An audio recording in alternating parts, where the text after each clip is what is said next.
suis vraiment ravi de partager cette aventure avec Thierry Chabani.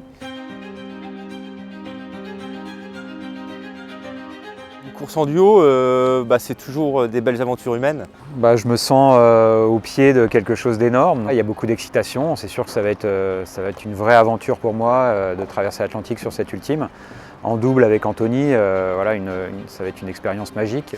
J'avais envie de partager ça avec quelqu'un avec qui on a aussi le même état d'esprit, la même manière de fonctionner. Thierry, c'est un peu l'équipier parfait du multicoque. C'est quelqu'un qui est doué, les résultats qu'il a glanés au fur et à mesure de sa carrière le prouvent. Il est très à l'écoute de son bateau, il est très sensible, il est très réactif. Disons qu'il a toutes les caractéristiques du grand skipper qui a sa vision à court terme, moyen terme, long terme, tout le temps, qui mouline en permanence sur tous les scénarios et qui souvent sort la meilleure solution du problème.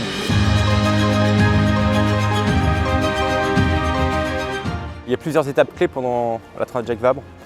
Déjà, la grosse étape, c'est le jour du départ. On sait qu'à cette période de l'année, on peut se faire cueillir assez facilement par une dépression, soit en Manche, soit dans le golfe de Gascogne. Donc forcément, on réfléchit déjà à tous les scénarios possibles. C'est forcément une petite mise en jambe un peu brutale. Après, il y a la première partie sur l'eau, une fois que le départ est lancé, sortie de la Manche. Beaucoup de trafic maritime, beaucoup de cailloux, d'obstacles, de pêcheurs. Il faut essayer d'être très vigilant dans toute la partie sortie de Manche. Une partie qui est très technique parce que c'est pas très large, il y a beaucoup de courants et en plus là il y en aura vraiment beaucoup parce qu'il y a des gros coefficients de marée pour le départ. Tous ces arguments font que la première partie, les premières nuits vont être très courtes. Je pense qu'on va même pas dormir du tout parce qu'il va y avoir des manœuvres parce que les bords sont courts, donc on est obligé d'être deux. Donc on va être à 100% je pense au moins les 24 premières heures, voire plus. Et puis à un moment, il va falloir commencer à réfléchir à se reposer un petit peu pour pouvoir appréhender la suite et ne pas être cramé en passant la Pointe Bretagne, quoi. Donc. Dans le golfe de Gascogne, après la sortie de Manche, on côtoie un petit peu les dépressions hivernales en Atlantique Nord.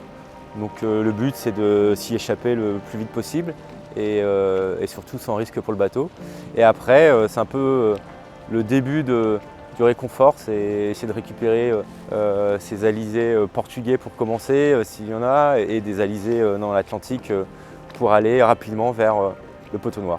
Ça va être 15 jours hyper intenses, où chaque seconde va s'égrener tout doucement, donc c'est sûr que ça va être très riche en émotions, en sport, en tout plein de choses qui fait qu'on a vraiment envie d'y aller, quoi. Ouais, on est content de ces nouveaux foils, en tout cas c'est vrai que c'est prometteur. On sent que c'est des réglages qu'il faut apporter beaucoup plus fins, beaucoup plus pointilleux. On s'y attendait, mais on est aussi surpris à certaines allures. Ces nouveaux foils sont plus puissants, ce qui est super intéressant pour la course forcément. Il y a un vrai gap par rapport à l'ancien modèle et c'est vrai que ça fait plaisir d'avoir ce mode race pour la Transat, pour la route du café. Voilà, il y a certaines allures, on a vu des vitesses s'afficher au compteur qu'on n'avait jamais atteintes avec l'ancienne paire de foils. Et on sait qu'avec ces bateaux-là, une fois que tu as commencé à décoller, la vitesse devient un peu exponentielle, augmente vraiment nettement. Donc ça nous permet de combler un petit peu ce gap qu'on avait de décoller un petit peu tard. Et je suis vraiment ravi de partir sur cette Transat avec ces nouvelles paires de foils. La première satisfaction, ce serait d'arriver avec un bateau intègre, intact à l'arrivée.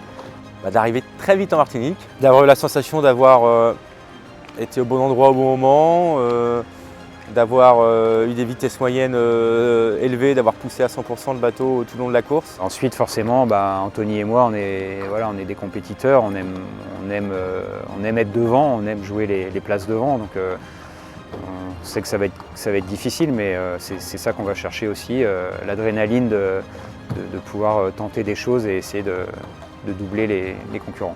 J'ai envie de dire être fier de nous, surtout à l'arrivée.